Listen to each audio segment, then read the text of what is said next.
ఇప్పుడు క్యాండిడేట్ దిగే ప్రయారిటీ ఇస్తాను పోలింగ్ అయిపోయే వరకు.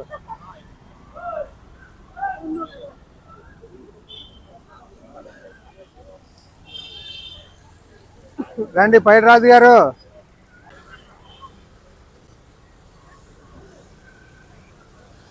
అక్కడి నుంచి కరెక్ట్. రండి పైడిరాజు గారు పాటించాలి.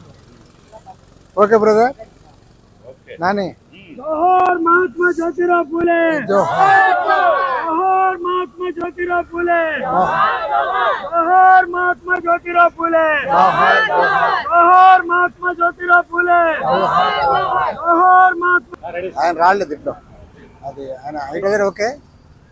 మహాత్మా జ్యోతిరావు పూలే 197వ జయంతి సందర్భంగా భారత కమ్యూనిస్ట్ పార్టీ తరఫున ఘనంగా నివాళులర్పిస్తూ ఉన్నాను. ఒక్క మాటలో చెప్పాలంటే భారతదేశంలోనే దాదాపు 2 శతాబ్దాల క్రితమే సంస్కరణవాదాన్ని ఆయన ముందుకు తెచ్చాడు. అదేవిధంగా అణగారిన వర్గాల ప్రజల కోసం, వెనుకబడిన కులాలు, దళితులు, మైనారిటీలు వారందరి బాగోగుల కోసం కృషి చేయడమే కాకుండా విద్యా విధానాన్ని బ్రహ్మాండంగా ప్రోత్సహించాడు.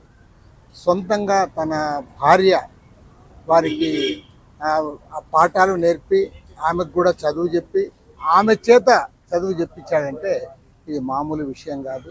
దాదాపు 180 సంవత్సరాల క్రితమే ఇలాంటి దానికి పాల్పడడం ద్వారా అణగారిన వర్గాల ప్రజలు, మరో మాటలో చెప్పాలంటే భారతదేశంలో ఉన్న కోట్లాది మంది శూద్రులు వారు కూడా విద్యకు దగ్గర కావడానికి మహాత్మా జ్యోతిరావు పూలేనే ప్రధాన కారణం.